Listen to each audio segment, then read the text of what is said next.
Welcome to Rainy Day Recess, where we study and discuss Seattle Public Schools. Thanks for joining us for our rundown. This week, we break down what SPS is asking from the legislature, what happens if that money doesn't come through, and what school communities are asking for a real seat at the table. Before we get started, just a quick reminder that we provide transcripts for each episode. These transcripts are helpful if you want to read along, reference anything later, or even translate the content into another language. You can find those at rainydayrecess.org.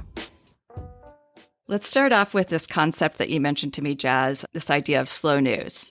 Yeah, I should probably give credit to Tortoise. I was listening to a podcast, and their whole thing is slow news, which is basically moving away from the urgency and focusing on a more deeper and nuanced understanding where you really break down things. Instead of chasing the latest headline, you are diving into the issues and investigating on a deeper level. And I really liked that. I was thinking we were already doing that, so it's nice to have a term to understand what it is we're doing and to know that's the value that we're providing. Yeah, there's times where I feel like everybody talked about the last school board meeting the day of and the day after, and maybe the day after that, and then a week and a half later we come along with our episode. So it's definitely not breaking news by the time it's in our episode.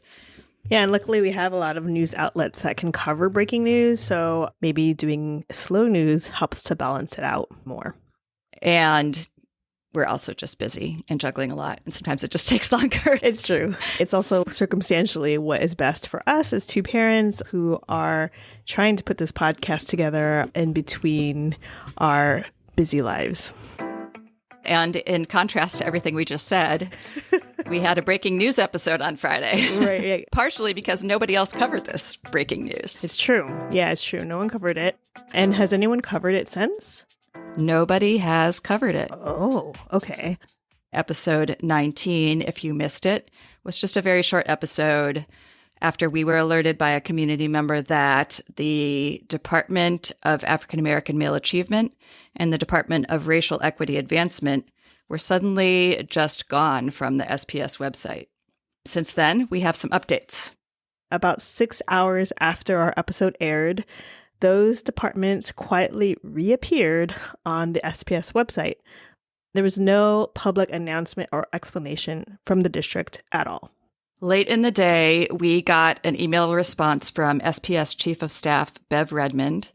We have that statement posted on our show notes. The statement claimed that the pages were temporarily unavailable while the district considered updates to their content.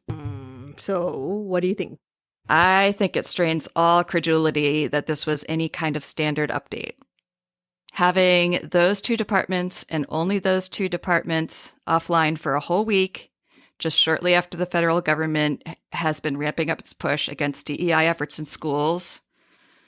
And then on top of that, SPS has plenty of outdated information on its website. It's not like they're prone to taking something down if it's out of date or if they want to update it. Mm-hmm. They'll just update it when it's ready.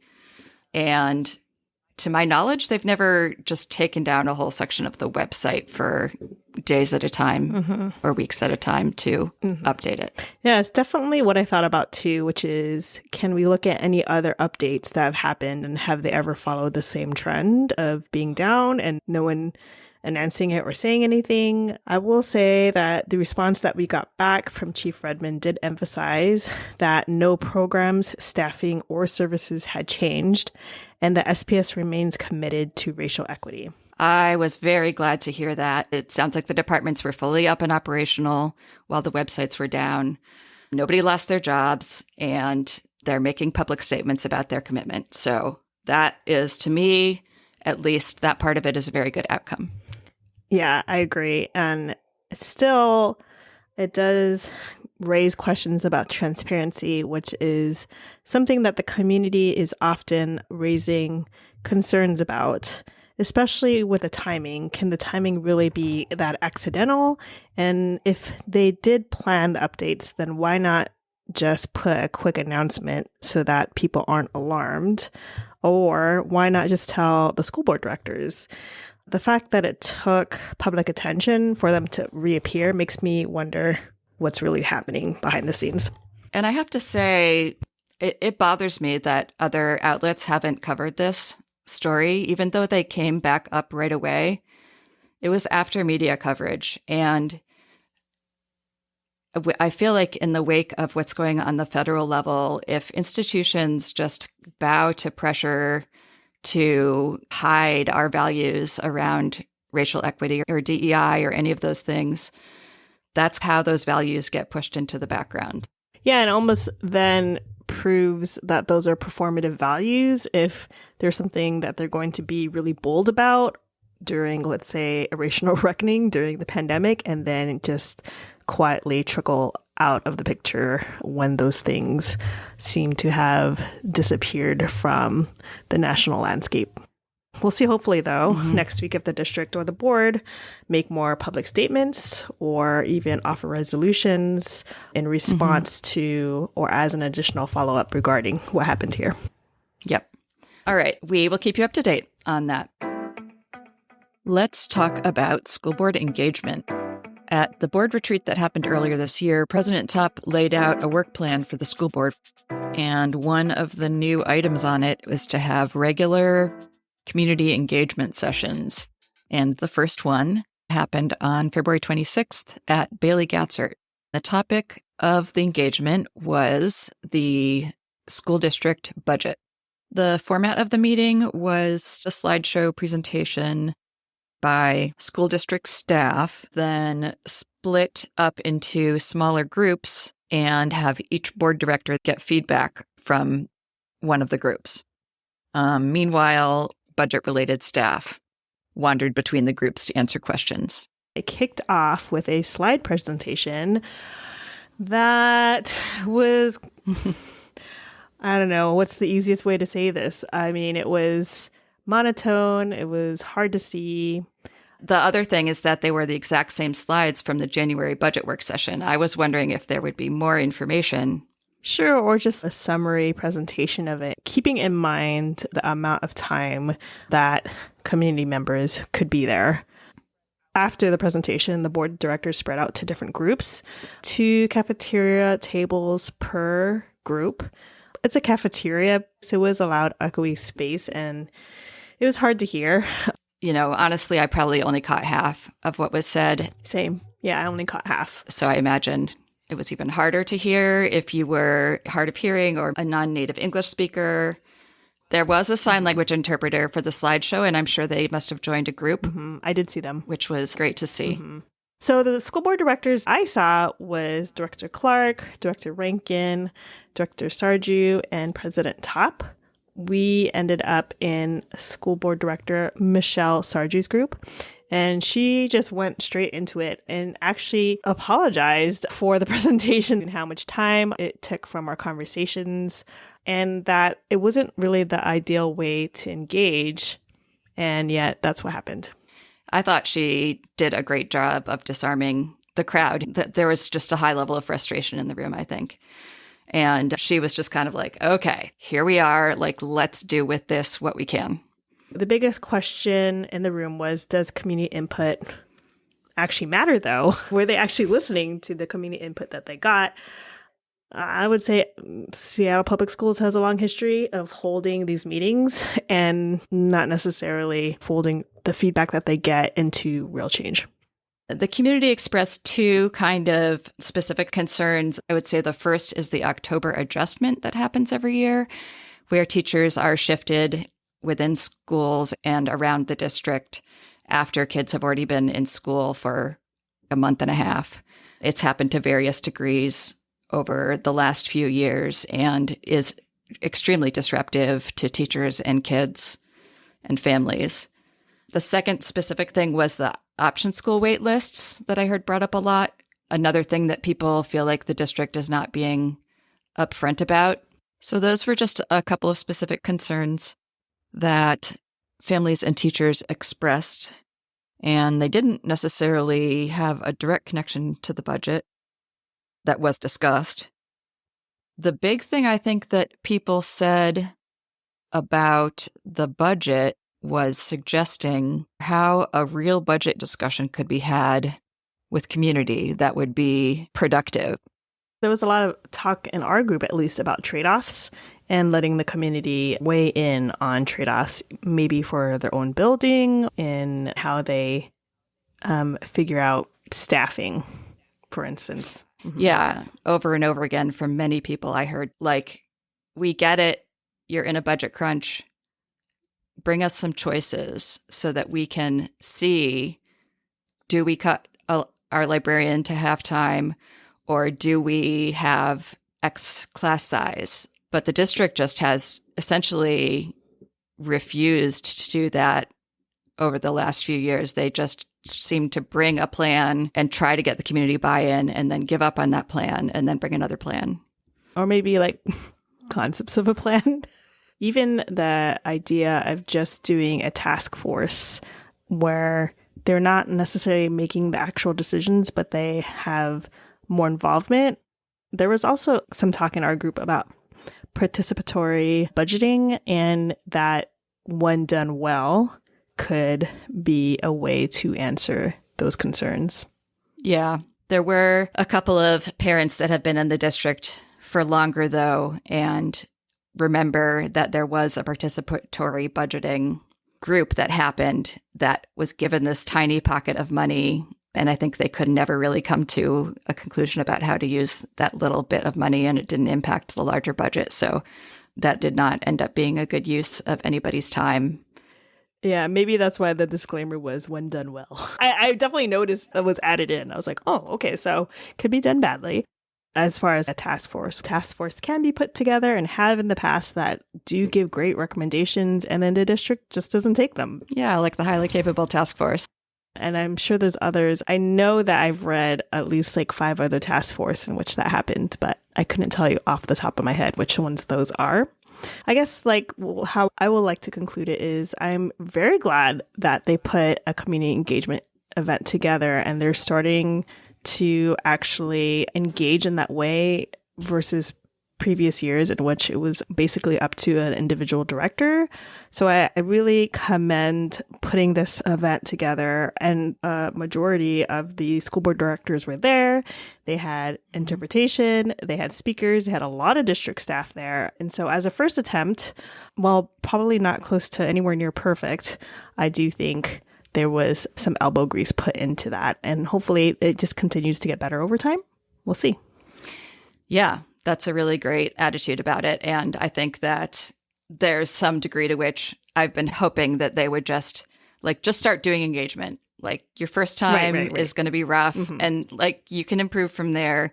And so I also am glad that President Top put regular engagement just on the calendar. They'll hopefully improve as they go. And it was just cool to see community crowded around school board directors and getting to talk to them. And it was a fairly big crowd, reasonably diverse. I think I counted like 75, maybe 75 people, not including staff or directors. And that was with some people said that they had only heard the night before. Right. Let's take a break for a public service announcement. We have a public service announcement from Ayan Elmi about an important event coming up. The Washington Multicultural Services Link, WMSL, and the Somali Health Board are teaming up to host an autism awareness event this April. It's dedicated to supporting African American and African diaspora families impacted by autism and other disabilities. They're looking for vendors who can provide services, information, or products that benefit individuals with autism and their families. They also need sponsors, funding support, and volunteers to help make the event happen. It's their first time hosting the event, and they're asking for any help they can get. If you or someone you know can contribute, please reach out. Every bit of support matters. You can contact Ayan Elmi at ayan@wmslink.org. And back to budgets. Let's give everyone an update on where we stand with the SPS budget and its $94 million deficit that we need to solve for the 25-26 school year. And as a reminder, at the last official budget work session, At the January 22nd school board meeting, SPS released a vague budget plan that relies on. So there's a couple of one-time solutions, regardless of what comes from the legislature. The first is that they are going to use the underspend from 23-24. And this is just, they usually over budget. So they have leftover at the end of every year. And so they're using the leftover from the 23-24 year. And it's pretty big. It's like $42.4 million. Oh, okay. I was thinking like, oh, is it like $300 or something? That's great. That's great. And then it's $14 million that they were supposed to be paying into the rainy day fund this year. And they want to defer it again and keep that rainy day balance at 0. That's also one of the one-time solutions. I definitely wonder how long we can keep going without a rainy day fund. I feel like they shouldn't just keep planning to do this. No. They did also outline some structural changes, although very vaguely. And for each one of these, they said that it would save them between $0 and some maximum amount. Yep. That's a lot of wiggle room. Yep. So between 0 and millions of dollars. Right. Yeah. Together, if you added like the maximums of all those together, it would be $22 million in reductions that they could make without touching school staffing. And then they say that they're hoping for $30 to $60 million from the state government. And in fact, we learned that they are planning on that money because the gold and the purple books were released this month and they build that money in. All right. So what exactly is the gold book and the purple book? Okay. The budget books got their names, I assume, because they were originally printed on gold and purple paper back in the day. The gold book is officially called the School Budget Development Instructions, and that guides the administrators of each school through the budgeting process. It's got the key dates, costs, program requirements, and an outline of how to distribute their staff. And that goes out in early February. And then the purple book? The purple book is also known as the School's Funding Allocation Report. That lays out the actual dollar figures that each school gets for the upcoming year. It's actually just got a page or two for every single school in the district. And the way that money is calculated is that it's the enrollment that they project for that school, and then the weighted staffing standard, which says how many of each kind of staff you get for each student in your school. And that's basically what determines how much schools get. This year's Purple Book was released on February 25th. So does that mean every principal flipped through it to see if they needed to cut staff for next year? Yep. Everyone's like, the Purple Book is in, and then they go and see if they need to fire anybody. Okay. And did they? In general, no. The weighting staffing standard didn't change, and the enrollment didn't change much, which means that basically the district isn't proposing any staffing cuts. In fact, according to my read on the Purple Book, from last year's Purple Book to this year's Purple Book, there are 1,911 more students projected, which is a 4% increase from the previous projection, and 227 staff, which is a 5.4% increase in the previous staff projection. So yeah, the district is counting on staff increases, not staff cuts. One last note is that it sounds like there was an error in the most recent Purple Book posted online, and so these numbers are going to change again. And according to that last budget session, that means that they're relying on the legislature. Is the legislature going to save the day? I don't want to say no yet, but it is not looking good. I made some spreadsheets where I tried to really roughly estimate what SPS might be getting from each of the bills as they made it through last week. The bills are all still in their House of Origin. They got through their policy committees where they don't talk about the money. They talk about everything else but money. And then last week was when they were in their money committees, fiscal committees. And if they didn't get out on Friday, then the bills just die. And that's what happened to the transportation bills, actually. Dead and gone. Oh. So we had the big three: special ed, MSOC, which is materials, supplies, and operating costs, and transportation. And now we have the big two. Okay. Transportation's dead. Yeah, so transportation is dead. Unfortunate. There's still special education bills alive in the House and Senate, and the same goes for MSOC. These bills were pared down. Some of them are not recognizable, maybe not even worth running. And the rough calculations that I did on these, they went from giving us maybe half of the money that we needed to giving us very little. If you're interested in the details, I have a spreadsheet on this that I will link in the show notes. Okay, so could the numbers go up? Technically, theoretically, yes, but that rarely happens, and I don't think it's going to happen. When we have a $12 billion deficit in the state, I don't think those numbers are going up. If anything, I think they're going to keep shrinking, and there's plenty of more chances for them to shrink before they're done. You see, and since the Purple Book already went out to schools and showed no staffing cuts, what happens then if we don't get the money that they were counting on? That's the big question that's been really worrying me. My worry is that the rug will just get pulled out from under all our schools. So the principals who were dancing around saying, I don't have to fire anybody, are just going to be told, no, actually you do. I don't know that to be the case, but that's what I'm worried about. We're not going to truly know what we're going to get until April when the session is over. And I guess it's because of that, SPS isn't planning on giving us another update until May. So we are waiting until then. And that actually ties directly into feedback from Vivian Song. Okay, so let's talk about some feedback we received from former school board director Vivian Song, who's actually District 2, which is my district, about our last episode, The Cost of Indifference. Vivian wrote in responding to my criticism that the district had no budget work session planned between January and May of this year. Yeah, so Vivian actually spoke from her experience on the board, pointing out that there isn't much new news on the budget right now, simply because of where we are in the budget cycle. So this is what she wrote. In February/March, individual schools are working on their own budgets, which still require building leadership team approvals.